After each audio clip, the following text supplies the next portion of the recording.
It was modified.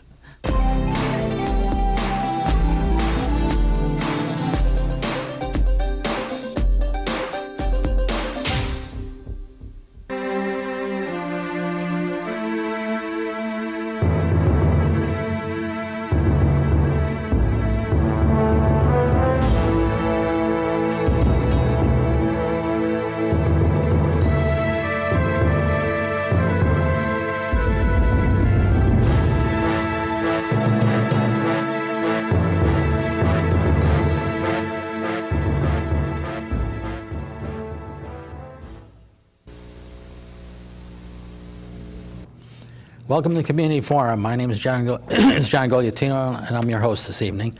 With me this evening are members of the Green Party.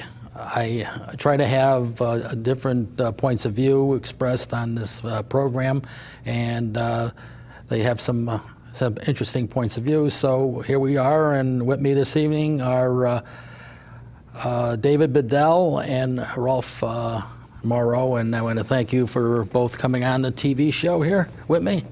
And before we start into some of our talking points, could you tell us a little bit about yourselves, whatever you'd like to say, a little bit about yourself, your family, and how you got to your current position, starting with yourself, Dave. I was born in Connecticut, grew up here, spent some time out of state, and came back in the early 90s. And I think the first presidential campaign I was here for was 1996. And that's when Ralph Nader ran for president. Okay. I think it was his first nationwide campaign. And I got involved in the Ralph Nader campaign then. And then he ran a much bigger campaign in 2000. And that was really the beginning of the Green Party in Connecticut. Oh, okay. Anything? Okay. Then we'll move right along. Ralph? I'm from Stamford, and I was born there. My parents came to the U.S. from my mother, respectively. She came from Colombia. My father was from Switzerland. And they met in Stamford after the war. And I lived briefly in Mexico when I was a child, and more recently I spent a year and a half in Canada and came back here between 99 and 2001, and then I got involved with the Green Party through, at first, the Richard Duffy campaign when he was running against Chris Shays in Congress. And from 2009 onward, I ran several times for different positions. I ran for mayor of Stamford in 2009? 2009. Yeah. Ran a couple of times for state representative and Senate. So you got a little bit of experience in politics, okay. Mm-hmm. Now, also another question is, what is the Green Party, before we hit the text? Dave, you're... I'll give you a little background. The Green Party started in Europe, several countries. I think it was strongest in Germany in the 1980s.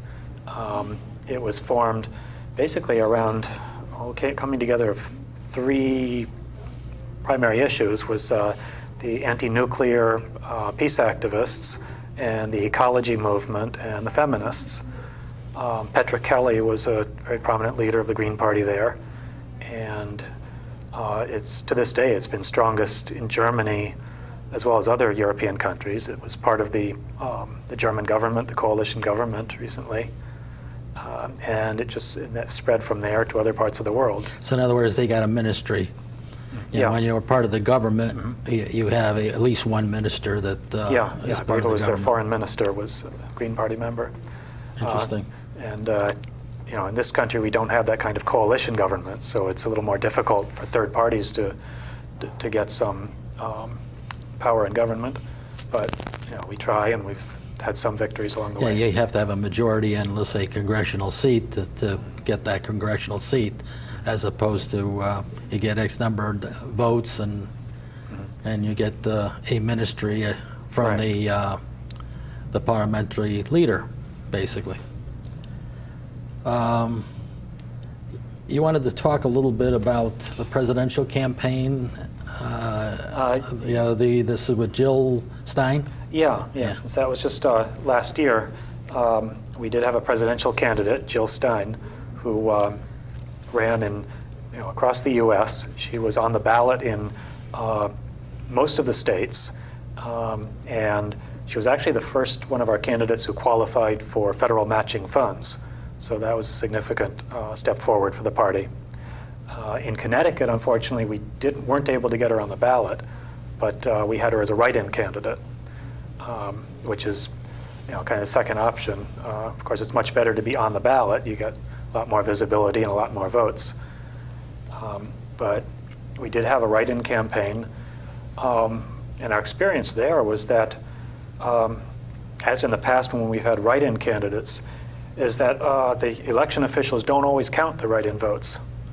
So we had a lot of our members were pretty upset when they cast their votes for Jill Stein, the Green Party candidate for president. And then when their town announced the results, they said, oh, there were 0 votes for Jill Stein. And they knew they voted. They knew they voted. They talked to other friends who had voted, and it was just negligence, or it's more complicated. We have the machines that count automatically the votes that are on the ballot. But if you write in a candidate... But if you got 15 votes that went that way, there should be a count. Well, yeah, they need to count, actually look at the hand count the ballots and read the names. And they didn't bother. And a lot of places didn't bother. Some towns were very good about it. New Haven had a complete count, and they put it up on their town website, the exact results. But other towns didn't report. So we ended up filing a complaint in a number of towns.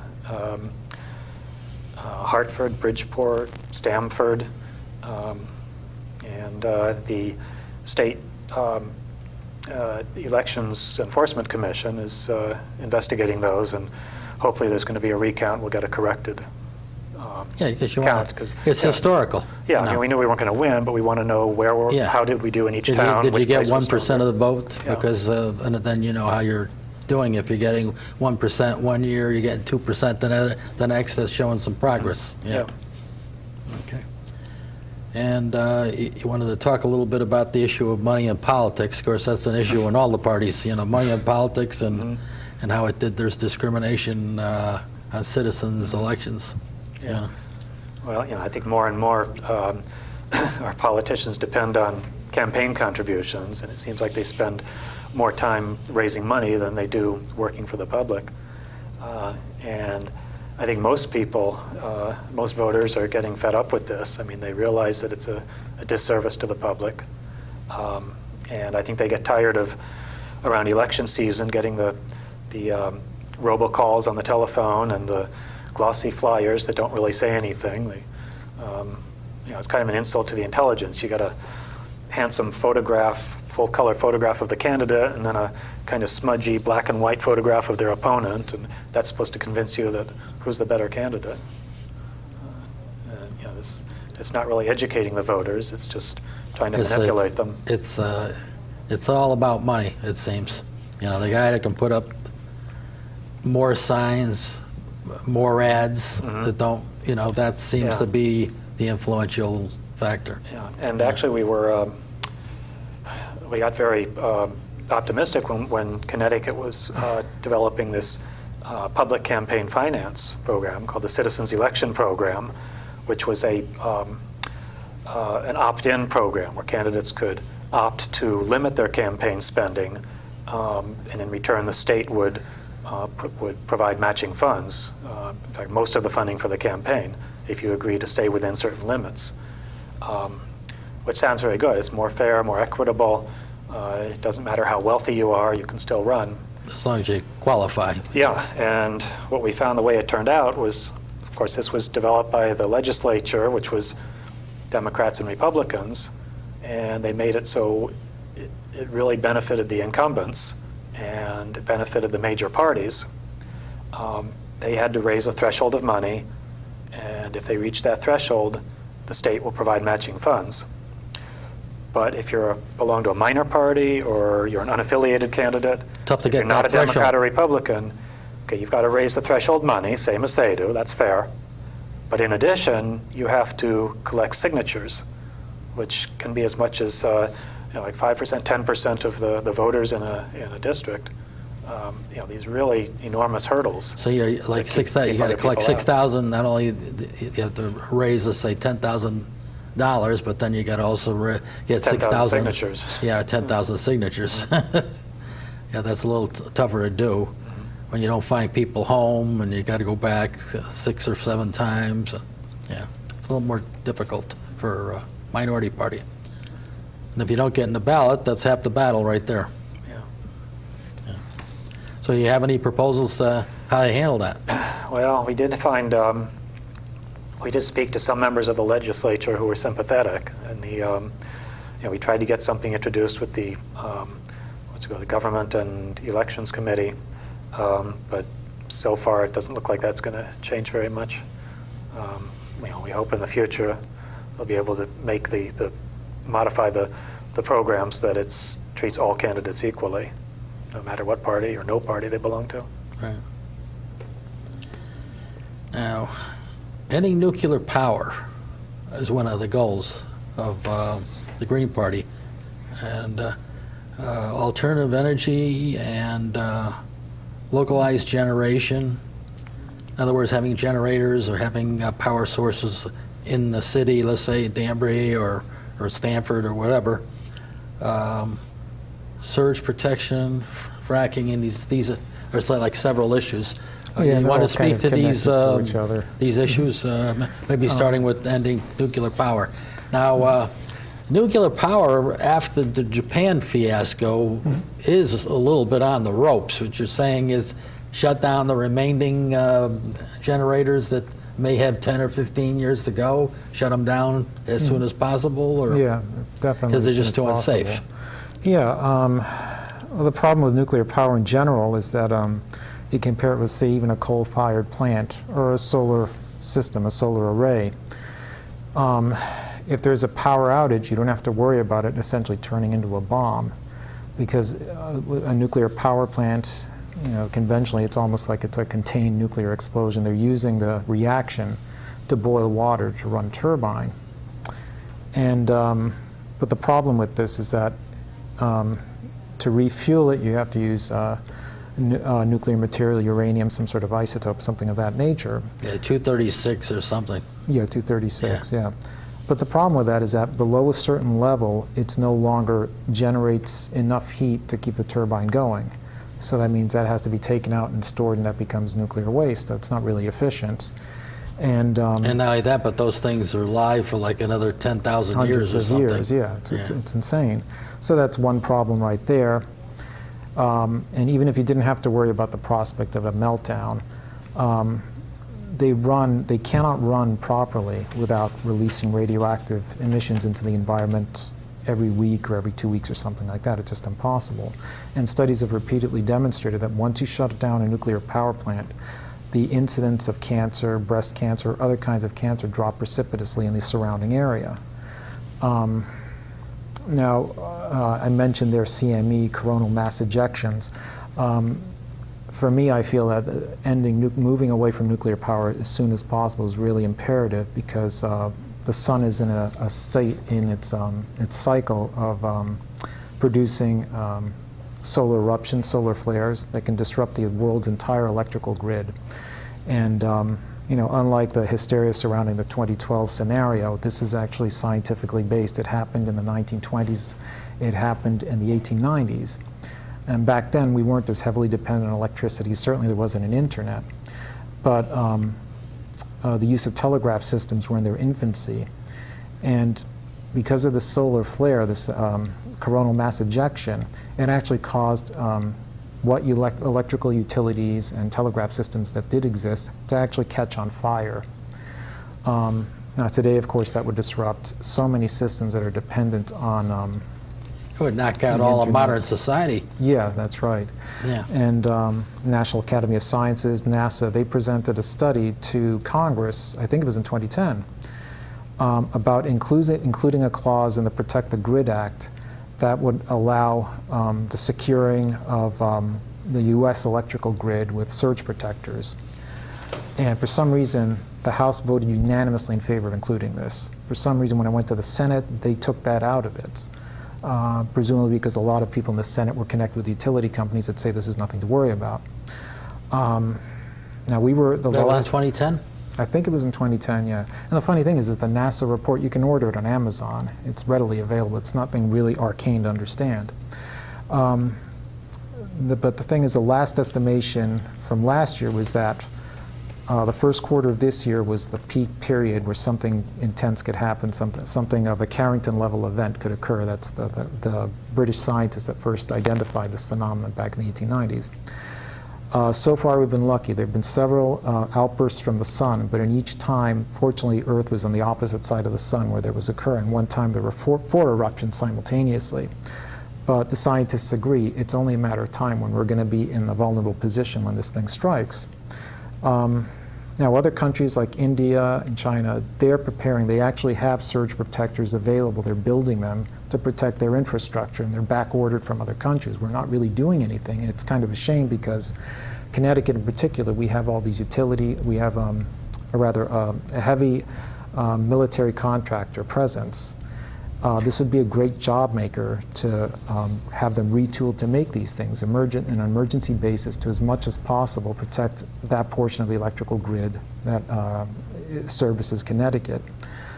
For nuclear power plants, if something like this occurs and nothing is done, you could have every single nuclear power plant, in theory, melting down within a week if nothing is taken care of. Yeah, because if they get disconnected and the things go wild within 3 days. Right. You need electricity to keep the material cool when it's not working.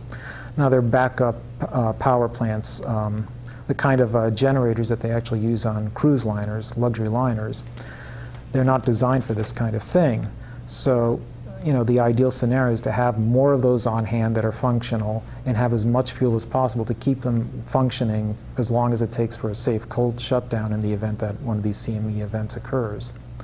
The only state in the union, I think, that is completely independent from the electrical grid is Texas.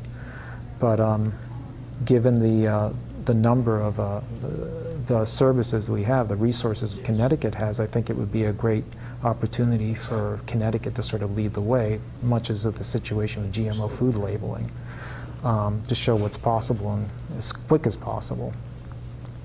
So these are a number of issues that you have, and I'm going to try to come back, but I'm looking at the time, so I'm just going to try to hit the high points that we said were more important. State public bank. What are you referring to with having a state public bank? Well, I found out about this when I was running for mayor. It turns out North Dakota is the only state in the union whose economy is actually thriving today. They don't have any massive unemployment issue. It's, North Dakota? North Dakota, yeah. That's the oil. Well, they have, yeah, but the thing is, the Bank of North Dakota has existed.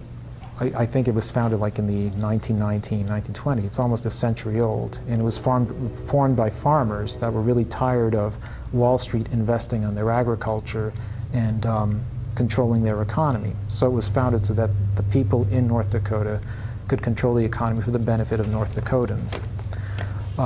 The issue about oil, yeah, that's certainly a boon, but that isn't the reason it's successful. It's because the economy thrives for the benefit of the people there primarily. And it's not to say that the concept, it's kind of like a state-level credit union, the way it operates. So it has professional bankers that actually work in an institution that is a public agency. So what it does is that it fosters job growth, business opportunities, so that people within the state can actually invest in other people in the state to expand opportunities for them. And it's great for, of course, supporting things like schools and so on, medical care. Medical services. During the tough times here, banks just weren't making any loans. You had to have more money than the loan that you were looking for in order to get a loan here in Connecticut. So I can understand that concept of you can go to somebody that can help you out, literally can help you out, as opposed to just giving loans to people that don't need the money. Exactly, yeah. Plus it makes you a good neighbor, because there was, while I was reading about this, I read that on a border town with South Dakota, they had some kind of catastrophe. There was a really terrible storm, and massive reconstruction was needed, but the town just couldn't afford to do it. North Dakota was able to help them out because of the surplus afforded by having a state bank, and now over 20 states are looking into it, including to a degree Connecticut is too. it's not ideally what I would like, because it puts a certain emphasis on green entrepreneurialism, as is defined by the DEEP. But a state bank function is much more broad-based. It's much open to all different kinds of enterprise, different kinds of opportunities. And by no means does it mean that it's the kind of thing that would exclude any kind of involvement with commercial banking sector. The thing is that the control is put in the hands of the state for the benefit of the people. They decide who they want to work with and who they don't want to work with. Whereas if you're dealing with commercial banks, the reason interest rates in commercial banks are so low is because Wall Street wants to keep them low, to encourage people, to put the hands of investment in investment firms on Wall Street. So, yeah, it's one of the first things I learned about that I was really enthusiastic about. Right. Now, I skipped one, the genetically modified organisms. There's a lot of that. There's no labeling as to what food is genetically modified, and that's an issue already in the media that's catching fire. Right. Connecticut did just recently pass a bill, but it's To have a label. It's a weak bill it's not labeling anything yet.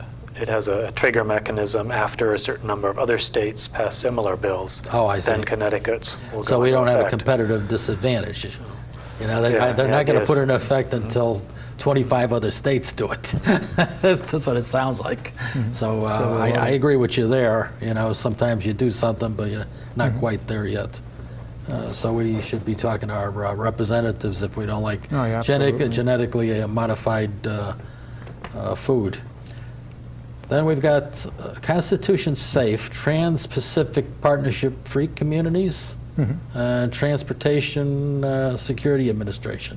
Not 100% sure about statewide drone ban. Right.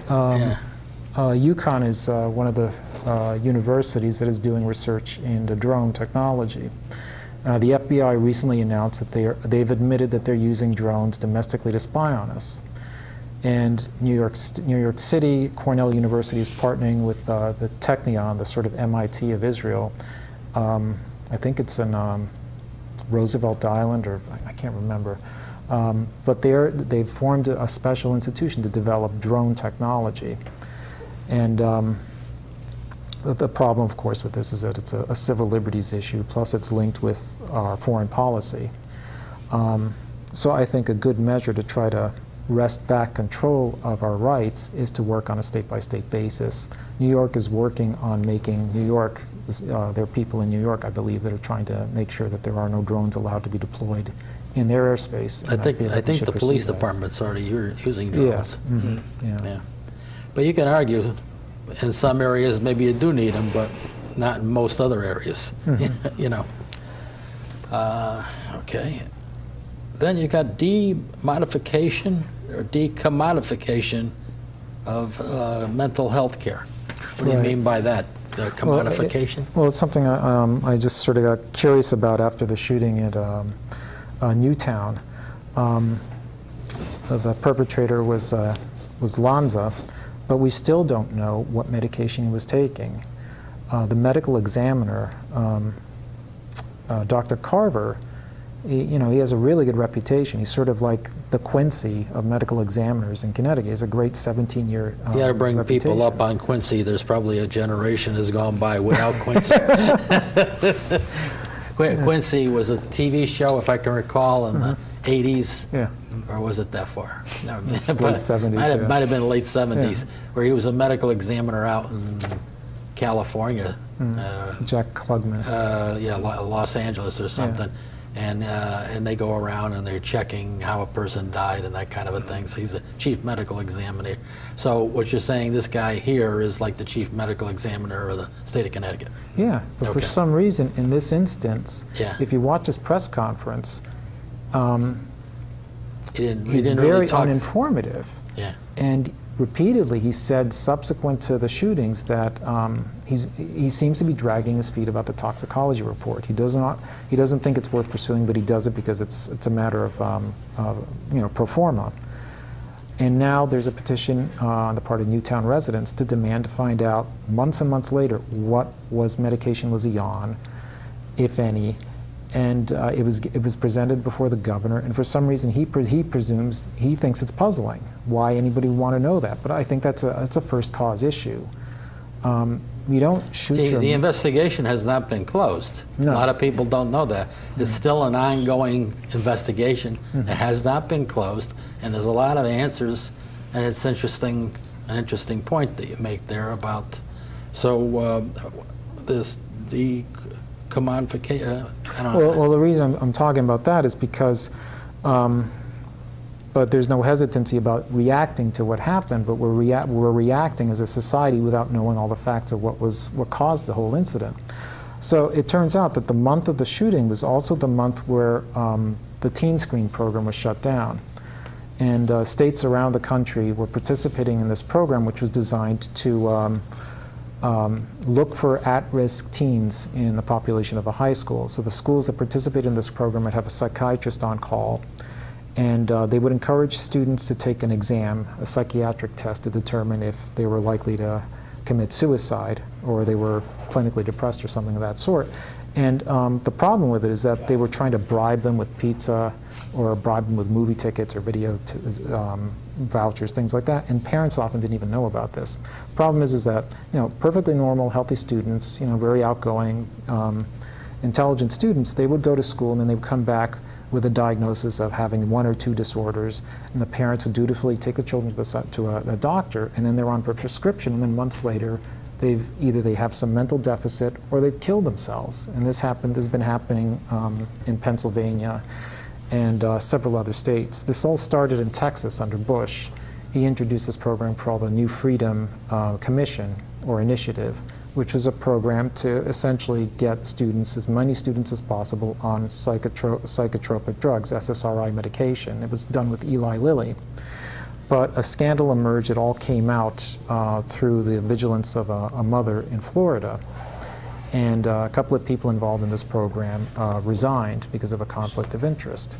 What I'm concerned about is that now there is legislation being proposed in Connecticut that would bring this whole scenario back, because the side effects of these drugs, especially if you're a teenager in your early 20s, are the kind of thing that would cause you to want to kill other people or to kill yourself.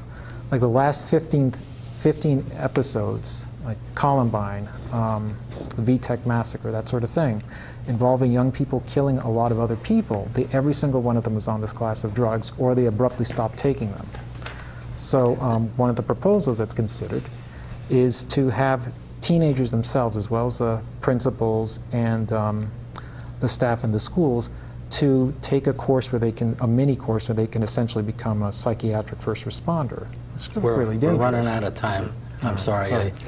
I want to thank you for coming on the show. All right, thank you. Thank you. And I want to thank the viewers for coming in the community forum. Tune in next week, same time, same station, and we'll have another interesting program. Good night.